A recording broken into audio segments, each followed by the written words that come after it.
जय हिंद दोस्तों। आज मैं आपको बताने वाला हूँ एक ऐसे टॉपिक के बारे में जो कि सारे लैपटॉप डेस्कटॉप जो भी यूज करते हैं उन्हें सबको इसके बारे में पता होना चाहिए। एक बेसिक इन्फॉर्मेशन है जो कि सारे लोगों को पता होना चाहिए, जिसके पास लैपटॉप है या डेस्कटॉप है या कोई पीसी यूज कर रहा है। तो उससे क्या होगा कि यदि आपको ये इन्फॉर्मेशन पता है तो आप इजीली बहुत सारी चीज़ों को कर सकते हैं। जैसे कि सपोज़ दैट आपको कोई सॉफ्टवेयर डाउनलोड करना है तो आप पता कर सकते हैं हमारे पीसी का क्या कॉन्फ़िगरेशन है, क्या इन्फॉर्मेशन है, या फिर कोई पर्टिकुलर एप्लीकेशन आपको चलाना है तो आप उसके अपने पीसी के कॉन्फ़िगरेशन के अकॉर्डिंग उसको डाउनलोड कर सकते हैं और इसको एक्सेस कर सकते हैं। क्योंकि होता क्या है कि हमें कॉन्फ़िगरेशन नहीं पता होता अपने पीसी का, तो बहुत सारे एप्लीकेशन नहीं चलते हैं, तो हमें ऐसा लगता है कि हमारे सिस्टम में प्रॉब्लम है। बेसिकली होता क्या है कि वो कॉन्फ़िगरेशन मैच नहीं करता है या फिर आप उसमें से दूसरे वर्जन की चीज़ें इंस्टॉल कर लेते हैं। तो ये बहुत सारी चीज़ें हैं जो कि और भी बहुत सारी जगह ये आपको बहुत ज़्यादा काम आने वाला है। तो आज मैं आपको इसके बारे में डिटेल में बताने वाला हूँ कि आप अपने सिस्टम के बारे, मैंने लिखा भी है यहाँ पर, how to know about your PC laptop and desktop. तो मैं आपको 4 पॉइंट बताने वाला हूँ। 4 पॉइंट से आप अपने पीसी के बारे में डिटेल में जान सकते हैं। तो सबसे पहला पॉइंट इसमें मैंने मेंशन किया हुआ है टास्क मैनेजर। तो टास्क मैनेजर के थ्रू आप जान सकते हैं अपने पीसी के बारे में कि क्या क्या कॉन्फ़िगरेशन है, कितना रैम है उसमें, क्या और कितनी हार्ड डिस्क है, एसएसडी है, क्या है। तो सारा डिटेल आप यहाँ पर जान सकते हैं। और इसके अलावा मैं आपको इसमें 5वां पॉइंट भी ऐड कर देता हूँ यहाँ पर कि आप अपने सिस्टम के बारे में हार्ड डिस्क और एसएसडी के बारे में जान सकते हैं।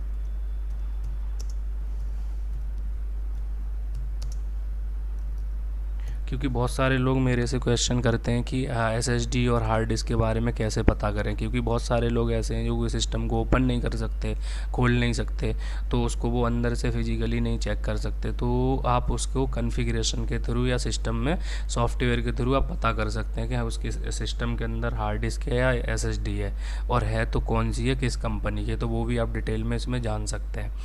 तो सबसे पहले हम स्टार्ट करते हैं टास्क मैनेजर से। तो इस टास्क मैनेजर ओपन करने के लिए यदि आपके पास विंडो 10 है या फिर 11 है, अभी तो मैं अपने पीसी में 11 यूज कर रहा हूँ, 10 है तो आप यहाँ पर राइट क्लिक करके टास्क मैनेजर ओपन कर सकते हैं। और अगर 11 यूज कर रहे हैं तो सिंपली आप इसके ऊपर राइट क्लिक करेंगे तो यहाँ पर आपको ये टास्क मैनेजर आपको दिखेगा, आप उसमें कॉल ओपन करेंगे। इसके अलावा आप यदि आप ऐसे नहीं ओपन करना चाहते हैं तो यहाँ पर मैं लिख भी देता हूँ alt control delete, ALT alt plus control plus delete. ये तीनों बटन एक साथ आप प्रेस करेंगे तो आपका ये टास्क बार खुल जाएगा। तो आपको क्या करना है, ये टास्क मैनेजर को ओपन होने के बाद में तो मैं आपको इसके बारे में बता दे रहा हूँ। तो सबसे पहले यहाँ पर ऑप्शन मिलेगा आपको प्रोसेसिंग में आपको पता लगेगा कि आपके सिस्टम के अंदर बैकएंड में कौन कौन से एप्लीकेशन चल रहे हैं। तो अभी मेरे सिस्टम में जो जो एप्लीकेशन चल रहे हैं वो यहाँ शो करेगा। सबसे पहले यहाँ पर आपको दिखाएगा OBS स्टूडियो, मतलब मेरे सिस्टम में OBS स्टूडियो ओपन है। आप देख सकते हैं यहाँ पर ये OBS स्टूडियो ओपन है, तो इसलिए यहाँ पर ये शो कर रहा है। दूसरा स्टिकी नोट ओपन है, जैसे कि यहाँ पर ये लिखा हुआ है स्टिकी नोट में लिखा हुआ है, तो ये भी ओपन है, तो ये भी यहाँ पर दिखा रहा है। टास्क मैनेजर खुद से ये ओपन है एक विंडो, तो ये भी दिखा रहा है। विंडोज एक्सप्लोरर ये भी ओपन है, तो इसको ये भी आपको दिखा रहा है। और इसके अलावा जो प्रोसेस में बैकग्राउंड प्रोसेसिंग में 50 एप्लीकेशन चल रहे हैं, तो आप इनको ऑफ भी कर सकते हैं। बहुत सारे ऐसे इसमें फाइल्स हैं, बहुत सारी ऐसी ड्राइवर्स हैं, उन्हें आप ऑफ़ नहीं कर सकते क्योंकि उनके ऊपर विंडो रन हो रहा होता है। तो आप इसमें बहुत सारी चीज़ें आपको ऑफ़ नहीं कर सकते हैं, लेकिन काफ़ी चीज़ें आप इसमें ऑफ़ कर सकते हैं जिससे कि आपके सिस्टम की स्पीड अच्छी हो जाती है। और ये काम कब आता है ये भी मैं आपको बता देता हूँ। सपोज़ दैट आपने बहुत सारे एप्लीकेशन अपने सिस्टम के अंदर ओपन कर रखे हैं, तो उस टाइम पर होता क्या है कि आपका सिस्टम हैंग होने लगता है। जब आपका सिस्टम हैंग होने लगता है तो उस टाइम पर क्या होता है कि आप यहाँ से कभी भी बंद कर रहे होंगे तो वो बंद नहीं होता। कभी भी ऑफ़ नहीं होगा यहाँ से। या फिर आप डिलीट बटन से या फिर अल्ट कंट्रोल F4 से आप बंद करते हैं तब भी बंद नहीं होता। तो आपके लिए सिंपल अल्ट कंट्रोल डिलीट आप प्रेस करेंगे तो आपको ये टास्क मैनेजर ओपन हो जाएगा और सिंपली आप यहाँ से राइट क्लिक करके इसको ऑफ़ कर सकते हैं, एक्सपेंड कर सकते हैं, एंड टास्क कर सकते हैं। ठीक है, तो ये बहुत अच्छा विकल्प होता है जब आपका सिस्टम हैंग हो जाता है या फिर हाई प्रोसेसिंग में चला जाता है तो कुछ भी काम नहीं करता, तो उस टाइम पर आप इजीली यहाँ से बंद कर सकते हैं। दूसरा आपको यहाँ पर ऑप्शन मिलता है परफॉर्मेंस का। तो परफॉर्मेंस में आप पता कर सकते हैं कि आपका जो CPU है, तो सबसे पहले आप CPU है तो CPU के बारे में पता कर सकते हैं कि आपका CPU कौन सा है। CPU मतलब प्रोसेसर, इंटेल यहाँ पर लिखा हुआ है, इंटेल कोर i3 8 जनरेशन। और ये जो मॉडल है ये प्रोसेसर का मॉडल नंबर है, जिससे आप डिटेल में जान सकते हैं अपने सिस्टम के बारे में। मैंने इसके ऊपर डेडिकेटेड वीडियो भी शूट किया हुआ है और एक बार मैं फिर से इसके ऊपर एक पर्टिकुलर वीडियो बनाने वाला हूँ, तो आप मेरे चैनल को सब्सक्राइब करेंगे तो ये इन्फॉर्मेशन आपको बहुत जल्दी मिल जाएगी। और इसके अलावा यहाँ पर आपको ये लिखा हुआ है इसकी स्पीड क्या है। इसकी स्पीड ही है 2.20 GHz का मतलब हो गया गीगाहर्ट्ज़। और इसके अलावा यहाँ पर आप देखेंगे कि ये जो 2.20 है, बहुत जब आप बाई करने जाते हैं तो आपको वहाँ पर लिखा होगा 4.20 3.60। तो इस तरीके से, क्योंकि ये क्या है, ये बेस स्पीड है, यहाँ पर हमेशा बेस स्पीड शो करता है। ये इसकी बेस स्पीड है, मतलब इस स्पीड से ऊपर जब आप कोई एप्लीकेशन चलाते हैं, कुछ चलाते हैं, जब इससे ऊपर काम करना शुरू करेगा सिस्टम तो ये ऑटोमेटिकली बूस्ट कर जाएगा, फिर इससे ऊपर स्पीड चली जाएगी। तो जब आप इस प्रोसेसर की डिटेल में जाएंगे तो आपको पता लगेगा इसकी स्पीड उससे ज़्यादा है। इसके अलावा दूसरा नंबर पर, और यहाँ पर ये जो चार्ट लगा हुआ है, इस चार्ट में आप देख सकते हैं कि हमारा प्रोसेसर कितना यूज हो रहा है। अभी आप देखेंगे इस जगह पर बहुत ज़्यादा यूज हुआ है और यहाँ पर ये फिर से नॉर्मल हो गया, CPU नॉर्मल यूजेज होने लगा इसका। और जब ये हाई यूज पर चला जाता है तो इस तरीके से ग्राफ बनाना शुरू कर देगा ऊपर। ठीक है, तो आप यहाँ से पता लगा सकते हैं। इसके अलावा यहाँ पर भी आप देख सकते हैं यूटिलाइज कितना हो रहा है, इंगेज कितना है आपका। तो ये 28%, 31% दिखा रहा है ये इंगेज आपका। स्पीड अभी इतना दे रहा है, जैसे कि मैंने आपको बताया ये 2.20 बेस स्पीड है, ये बेस स्पीड से ज़्यादा चल रहा है, इसका मतलब इसकी स्पीड ज़्यादा है, जैसे कि मैंने आपको बताया। और इसके अलावा ये देखो इसमें लिखा भी है, यहाँ मेंशन भी है। बहुत सारे सिस्टम में ये चीज़ मेंशन नहीं होती है, लेकिन यहाँ ये मेंशन है 2.21 GHz, मतलब इतना ये इसकी बेस स्पीड है और ये इससे उस स्पीड से ज़्यादा चल रहा है। स्टॉक कितना है, सॉकेट कितना है, एक सॉकेट है, क्योंकि कभी कभी जब आप सर्वर बाय करने जाते हैं तो आपको वहाँ बहुत सारे CPU लगे मिलते हैं, जैसे प्रोसेसर बेसिकली 2-2, 3-3, 4-4 प्रोसेसर के सर्वर होते हैं। तो वो यहाँ पर अगर ज़्यादा CPU लगे होंगे तो वहाँ यहाँ पर दिखाएगा ज़्यादा CPU। कोर कितने इसके अंदर, इसमें 2 कोर है। कोर मतलब इसमें 2 लोग काम कर रहे हैं, ऐसे समझ लीजिए आप चीज़ों को। लॉजिकल प्रोसेसिंग 4, मतलब ये बूस्ट करके 4 तक जाता है। और थ्रेड C हो गया, हैंडल C हो गया, बहुत सारी डिटेल है, आप डीप में इसके बारे में यहाँ पर जान सकते हैं। और मैंने इसके बारे में भी बताया, अब यहाँ पर जाके ये डिटेल, इसको डाल के भी डिटेल आप जान सकते हैं। इसके ऊपर मैं वीडियो शूट करके आपको डिटेल में बता दूँगा। और इसके अलावा आप आते हैं मेमोरी के ऊपर। तो मेमोरी यहाँ पर दिखाएगा आपको, मेमोरी मतलब रैम, आपकी रैम कितनी है आपके सिस्टम के अंदर। तो मेरे सिस्टम में जो रैम है वो 4 GB है और ये चार्ट में यहाँ पर दिखा रहा है और यहाँ पर भी दिखा रहा है 3.9 यूजेबल है और ये टोटल 4 GB है। यहाँ पर जो दिखा रहा है ये हमारा इतना यूज हो रहा है, बाकी का इतना स्पेस खाली है। और रैम हमेशा खाली रहनी चाहिए थोड़ी बहुत। यदि आपकी रैम पूरी फुल हो जाएगी तो आपका सिस्टम हैंग हो जाएगा, क्योंकि जितने भी एप्लीकेशन जब आप ओपन करते हो, विंडो वगैरह कुछ भी ओपन करते हो, वो सब कुछ रैम में ही चलता है। जितना भी है, जो भी आप ओपन करेंगे वो रैम के ऊपर ही रन करेगा। जो जितने ज़्यादा एप्लीकेशन आप ओपन करोगे रैम आपका फुल हो जाएगा और फिर आपका सिस्टम हैंग करने लगेगा। तो ये स्पेस हमेशा खाली होना चाहिए। जब आप ज़्यादा यूज करते हैं तो आपको रैम अपग्रेड करानी पड़ेगी, ये ध्यान रखना आगे के लिए। और यहाँ पर भी दिया हुआ है चार्ट और बाकी का डिटेल यहाँ पर भी दिया हुआ है कि 2.9 GHz स्पेस ले रखा है इसने अभी, और इतना स्पेस 72 MB खाली ये अवेलेबल है, सॉरी ये 920 MB अवेलेबल है, मतलब ऑलमोस्ट 1 GB अभी अवेलेबल है हमारा, इतना यूज में है। तो कम से कम इतना होना चाहिए, 500 MB तो मिनिमम होना ही चाहिए। और ये स्पीड है 2400। कभी भी आप रैम बाय करने जाते हैं तो आपको उसकी फ्रीक्वेंसी मतलब उसकी स्पीड आपको पता होनी चाहिए, तभी आप रैम बाय कर सकते हैं। अदर स्पीड के आप रैम लगाएंगे तो ब्लू स्क्रीन एरर आने लगता है। जैसे सपोज दैट ये जो रैम है ये DDR4 रैम है और इसके अंदर ये यहाँ पर लिखा हुआ है और ये DDR4 रैम है और इस रैम को ये यदि मैं 2666 लगा दूंगा DDR4 2400 की जगह 2666 अगर मैं रैम लगा दूंगा तो ब्लू स्क्रीन एरर आने लगेगा। और बहुत सारे लोकल जो दुकान वाले लोग होते हैं जब आप रैम अपग्रेड करने जाते हैं तो वो लोग ये गलती करते हैं, तो इसको खास करके ध्यान रखना है। कभी भी आपको रैम अपग्रेड करानी है तो अपना फ्रीक्वेंसी पता कर लें कि हमारी रैम की फ्रीक्वेंसी स्पीड कितनी है, उसी के अकॉर्डिंग ही आप रैम अपग्रेड कराएं। ठीक है, तो ये बहुत महत्वपूर्ण है, इसको आप लिख भी सकते हैं कहीं पर भी। और यहाँ पर कैशे मेमोरी कितनी है, कैश्ड कितनी मेमोरी है, तो वो भी आपको यहाँ दिखा रहा है। पेज्ड पूल और ये डिटेल जो भी है सारा यहाँ पर आपको दिखाएगा। इसके अलावा यहाँ पर देखिए एक SSD लगी हुई है मेरे सिस्टम के अंदर, तो ये SSD दिखा रहा है जो यूज कितना हो रहा है और कितना ये चल रहा है, ये सारा डिटेल ग्राफ में आपको दिखा रहा है। ठीक है, और ये किंगस्टन है तो यहाँ किंगस्टन दिखा रहा है। अभी विंडो 11 बेसिकली जब से आया ना तो ये सारी चीज़ें डिटेल में दिखाने लगा। यदि आप विंडो 10 में अगर आप देखेंगे तो ये चीज़ें आपको नहीं दिखेंगी, तो आपको प्रॉब्लम होगी कि ये क्या SSD कौन सी लगी है क्या है, तो आप डिटेल में नहीं जान सकते। लेकिन आप इसमें विंडो 11 में ये चीज़ अपग्रेड हो गई है और ये इसमें आप सारा डिटेल में जान सकते हैं चीज़ों को।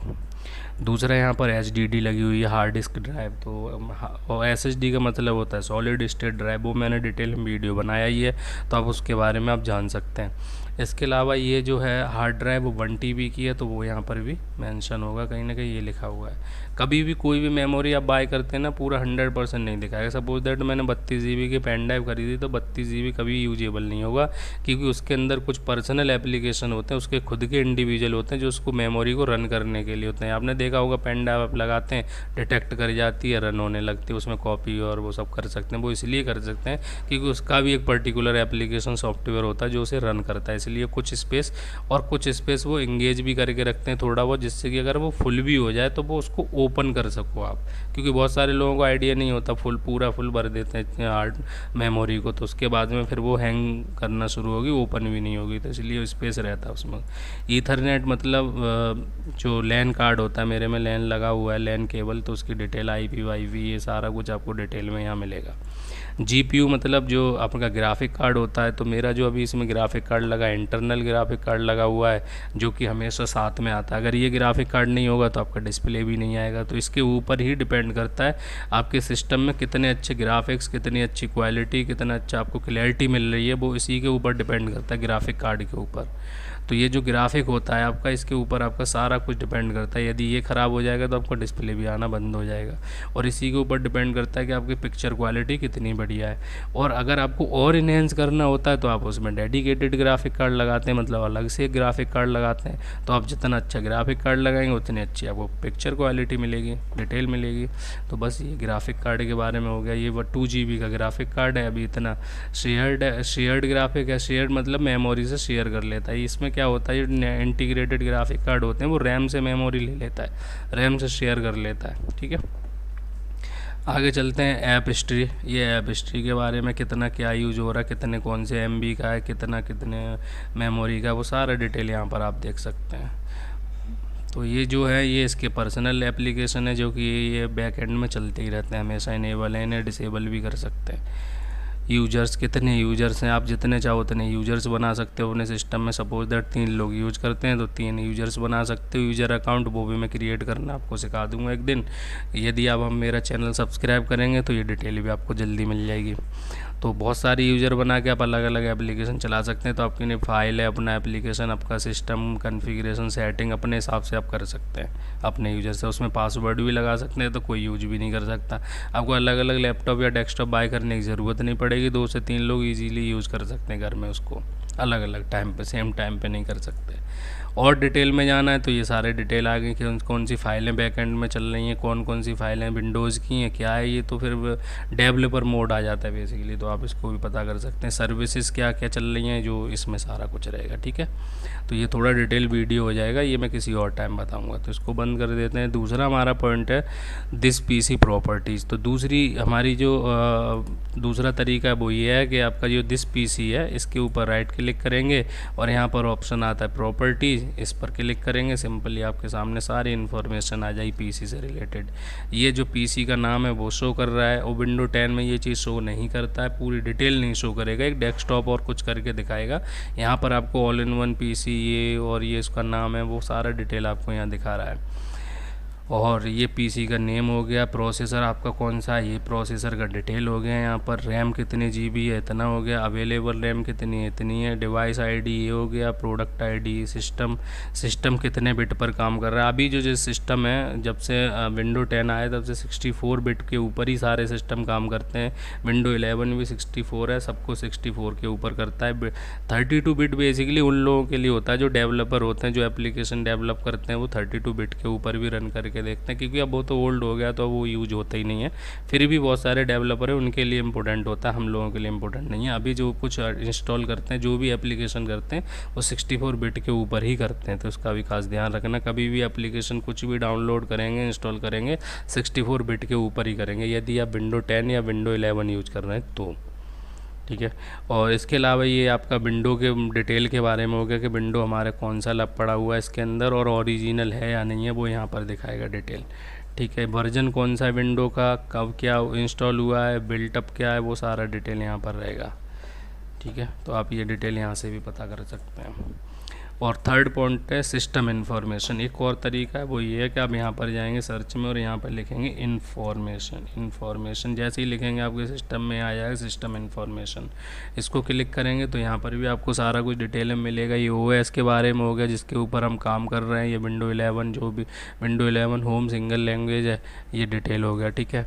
और इसके अलावा सारा कुछ डिटेल में यहाँ पर रहेगा। कंपनी मैन्युफैक्चरर कौन है, एचपी है, और इसका मॉडल नंबर क्या है, और ये प्रोसेसर कौन सा है, बायोस वर्जन कौन सा है। ये बहुत महत्वपूर्ण पार्ट है, इसको हमेशा ध्यान रखना कभी भी, और इसको अपडेट हमेशा रखना है। और अपडेट करते टाइम इसका एक खास ख्याल हमेशा रखना, जब भी ये बायोस का अपडेट आपके सिस्टम में आ जाता है तो इसको अपडेट करने के लिए आप हमेशा या तो इन्वर्टर यूज़ करो या फिर अपना यूपीएस यूज़ करो, वो भी फुल चार्ज होना चाहिए। यदि ये अपडेट होते टाइम पे आपका सिस्टम बंद हो गया तो विंडो क्रैश हो जाएगी, ठीक है। ये फिर इशू क्रिएट हो सकता है, क्योंकि ये बहुत मेन पार्ट होता है, तो हमेशा ध्यान रखना कभी भी इसे अपडेट हो। वैसे भी जब भी इसका अपडेट आता है तो रीस्टार्ट के लिए जब भी बोलेगा तो आपको वार्निंग भी देगा ये कि आपका सिस्टम 80% चार्ज होना चाहिए। जैसे कि लैपटॉप में अपडेट कर रहे हैं तो 80-70% चार्ज होना चाहिए सिस्टम, और इलेक्ट्रिसिटी से कनेक्ट होना चाहिए। तो ये बहुत महत्वपूर्ण पार्ट है, कभी भी इसको अपडेट करें तो इस चीज़ों का ध्यान रखें। और ये सारा कुछ ये बायोस का UEFI ये नया लेटेस्ट वर्जन आया, अभी जितने भी विंडो हैं सब कुछ इसी के ऊपर चल रहा है, UEFI पर। लेगेसी और बहुत सारे मोड है उनके ऊपर अब कोई नहीं काम करता, क्योंकि वो सब ओल्ड वर्जन है। लेटेस्ट वर्जन यही है, इसका ध्यान रखना। कभी भी विंडो 11 या 10 या जो भी है इंस्टॉलेशन करेंगे, बायोस सेटिंग करेंगे तो UEFI पर ही करेंगे, या फिर विंडो बूट बनाते हैं तब भी UEFI पे करेंगे, ठीक है। तो ये HP मैन्युफैक्चरर, ये सारे डिटेल यहाँ पर भी सब कुछ सेम मिल जाएगा। फिजिकल मेमोरी मतलब रैम, तो ये रैम के बारे में डिटेल है, ठीक है। तो ये हो गया। अब आते हैं चौथा नंबर। इन सब जितना भी मैंने आपको दिखाया इसमें ग्राफिक की डिटेल आपको प्रॉपर नहीं मिली होगी, तो अब यहाँ पर हम देखते हैं ये वाला हम कमांड डालते हैं। कमांड है DXDIAG। इसको आप चाहो तो लिख लो कभी भी किसी सिस्टम के बारे में, यदि आप ग्राफिक के बारे में जानना चाहते हैं डिटेल में। वैसे तो यहाँ पर सारी इन्फॉर्मेशन आपको मिल जाती है, लेकिन आप कभी भी चाहते हैं इसके बारे में तो आप सिंपल यही वाली कमांड डालेंगे DXDIAG। ये डालने के बाद आपको इसको एंटर करना है। फिर यहाँ पर ये पॉपअप विंडो खुलेगी, इस पॉपअप विंडो में यस पर क्लिक करना है, और यस पर क्लिक करने के बाद में ये थोड़ा सा टाइम लेता है ओपन होने में। जैसे ये ओपन हो जाएगा तो यहाँ पर आपको एक पहला ऑप्शन मिलेगा सिस्टम। तो सिस्टम में आपको यहाँ डेट एंड टाइम दिखाएगा, वो भी करंट वाला, आज का है तो आज का डेट एंड टाइम दिखा रहा है। ये विंडोज़ के बारे में डिटेल हो गया, ये तो हम अदर जगह से हमने पता किया था। रैम के बारे में दिखा रहा है, प्रोसेसर के बारे में, ये सारी चीज़ें दिखा रहा है। इसके अलावा आते हैं डिस्प्ले में। यदि आपके सिस्टम के अंदर, यहाँ पर मेन महत्वपूर्ण चीज़ है कि यदि आपके सिस्टम में डेडिकेटेड ग्राफिक कार्ड है तो ये डिस्प्ले दिखा रहा है, तो दूसरा यहाँ पर भी एक और डिस्प्ले दिखाएगा, सेम 2 डिस्प्ले दिखाएगा। अगर 3 ग्राफिक कार्ड है तो 3 डिस्प्ले दिखाएगा, 4 हैं तो 4 डिस्प्ले दिखाएगा। तो होता क्या है कि, और यहाँ पर लिखा है डिस्प्ले 1, डिस्प्ले 2, डिस्प्ले 3। तो ये फर्स्ट वाला जो मैं दिखा रहा हूँ ये इंटेल से इंटेल लिखा हुआ है। अगर आपके सिस्टम में AMD का है तो यहाँ AMD का दिखाएगा, वो इंटीग्रेटेड ग्राफिक कार्ड होता है। तो अभी मेरे सिस्टम में डेडिकेटेड ग्राफिक कार्ड नहीं है, मतलब अलग से ग्राफिक कार्ड नहीं लगा हुआ है, तो वो यहाँ पर डिस्प्ले 1 ही दिखा रहा है, मतलब से डिस्प्ले फर्स्ट है और डिस्प्ले सेकंड नहीं दिखा रहा है। यदि आपके सिस्टम में एक्स्ट्रा डेडिकेटेड ग्राफिक कार्ड है तो इसी जगह पर यहाँ पर आपको डिस्प्ले सेकंड दिखाएगा। जब आप उस पर क्लिक करेंगे, क्लिक करने के बाद में आपको उसके बारे में सारी डिटेल निकल के आ जाएगी। सपोज दैट आपके सिस्टम के अंदर NVIDIA 1050 Ti है तो आप उसके बारे में सारा डिटेल आप वहाँ पर पता कर सकते हैं। तो यहाँ पर आप देखेंगे सबसे पहले इंटेल के बारे में, इंटेल UHD ग्राफिक कार्ड हो गया जो कि हमारे सिस्टम के अंदर इंटीग्रेटेड है, और ये इंटेल के बारे में फुल डिटेल हो गया। ये 2 GB का ग्राफिक कार्ड है, वो भी शेयर्ड ग्राफिक कार्ड है, ठीक है। और ये कहाँ तक कैपेसिटी इसकी क्या है, करंट डिस्प्ले मोड कहाँ तक है इसका, ये 32 बिट के ऊपर है, 60 GHz का इसका वो रिफ्रेश रेट के बारे में आपको डिटेल में वीडियो बना के दिखाऊंगा, लेकिन थोड़ा सा इसके बारे में आपको बता देता हूँ। रिफ्रेश रेट मतलब वो 1 सेकंड में कितने पिक्चर एक साथ वो दिखा सकता है। तो जितना ज़्यादा पिक्चर दिखाएगा, मतलब इसका जितना ज़्यादा ये रिफ्रेश रेट होगा आपके सिस्टम का, उतना ही ज़्यादा आपके सिस्टम के अंदर आपको अच्छी क्वालिटी देगी, लैगिंग नहीं लगेगी, जंप नहीं करेंगे ग्राफिक्स, ठीक है। तो ये रिफ्रेश रेट जितना अच्छा हो उतना ही अच्छा। अभी मेरे सिस्टम के अंदर जो डिस्प्ले दे रहा है वो फुल HD दे रहा है, FHD 9020 × 1080p, ये मुझे डिस्प्ले दे रहा है। तो ये ग्राफिक कार्ड का काम है। दूसरा फिर यहाँ साउंड के बारे में डिटेल आ जाएगा, इनपुट, ये सब मेन चीज़ यही है जिसके बारे में आपको ये वाली कमांड ओपन करके मैंने दिखाया, ठीक है। Thank you. इसके अलावा हार्ड डिस्क और SSD, बेसिकली हार्ड डिस्क और SSD विंडो 11 में तो आपको यहाँ पर दिखने लगा है। मैंने जो जैसे कि बताया टास्क मैनेजर में, यहाँ से राइट क्लिक करने के बाद में ये टास्क मैनेजर आता है, यहाँ से आप इसको ईजीली हार्ड डिस्क और SSD के बारे में पता कर सकते हैं, वो भी विंडो 11 में। लेकिन कभी भी आपको विंडो 10 के बारे में पता करना है तो आप इस पर राइट क्लिक करेंगे, मैनेज पर क्लिक करेंगे, ठीक है। ये थोड़ा सा टाइम लेता है ओपन होने में। ओपन होने के बाद में फिर आपको यहाँ पर एक ऑप्शन मिलेगा स्टोरेज सिंपल, या फिर आप यहाँ से कर सकते हैं डिस्क मैनेजर, ठीक है। डिस्क मैनेजमेंट पे आप मैनेजर पे क्लिक करेंगे तो यहाँ पर ऑप्शन आएगा डिस्क, ठीक है, डिस्क ड्राइव्स। अब मेरे सिस्टम में 2 ड्राइव लगी हुई हैं तो 2 ड्राइव आपको यहाँ दिखा रहा है। राइट क्लिक करके अब मैं इसके बारे प्रॉपर्टीज में, जैसे किंगस्टन की मेरे में लगी हुई है सिस्टम में SSD, ठीक है। यहाँ पर मैं राइट क्लिक करूँगा, प्रॉपर्टीज में जाऊँगा तो यहाँ पर मेरे को डिटेल में मिल जाएगा, वॉल्यूम कितने, क्या है, सारा डिटेल यहाँ पर, कौन सा ड्राइवर है, क्या है, सारा कुछ आपको यहाँ पर मिल जाएगा। तो आप यहाँ पर पता कर सकते हैं। इसके अलावा आप यहाँ पर डिस्क मैनेजमेंट में जाके पता कर सकते हैं। डिस्क मैनेजमेंट में आप यहाँ पे पार्टीशन कर भी सकते। ये बेसिकली मैं एक डेडिकेटेड इसके लिए वीडियो बनाने वाला हूँ, जिससे कि आपको पता लगेगा कि मुझे पार्टीशन कैसे करने हैं, किसी भी पार्टीशन का स्पेस मुझे दूसरे पार्टीशन में कैसे लेना है। जैसे कि ड्राइव होती है, D ड्राइव, C ड्राइव, इस तरीके से ड्राइव बनाते हैं, अपना नाम भी डाल सकते हैं ड्राइव के ऊपर। तो वो सारा डिटेल वीडियो में बनाऊंगा, तो इसके लिए सब्सक्राइब प्लीज़, तो आपको ये डिटेल में वीडियो मिल जाएगा। तो यहाँ पर आप देखेंगे ये SSD है, ये आप यहाँ पर पता कर सकते हैं प्रॉपर्टीज़ में इसके बारे में भी, और डिटेल में आप ये देखेंगे ये SSD है और ये NTFS पर फॉर्मेट हुई है, और ये हार्ड ड्राइव है, ये 120 GB की SSD है और ये 1000 GB की। मैंने आपको बताया था हमेशा कम स्पेस दिखाता है, तो ये दिखा रहा है 931.50 GB, लेकिन ये टोटल 1 TB की है हार्ड ड्राइव, और ये SSD 128 की GB है, 128 GB की। तो ये सारा डिटेल मैंने आपको बता दिया है। तो मैंने कोशिश करी है मैक्स टू मैक्स इन्फॉर्मेशन आपको शेयर करने की, लेकिन इन फ्यूचर आप और डिटेल जानना चाहते हैं तो प्लीज़ कमेंट बॉक्स में कमेंट कीजिए, मैं आपको डिटेल में वीडियो बनाऊंगा, बैक टू बैक आपको लेटेस्ट इन्फॉर्मेशन शेयर करता रहूँगा। Thank you so much for watching.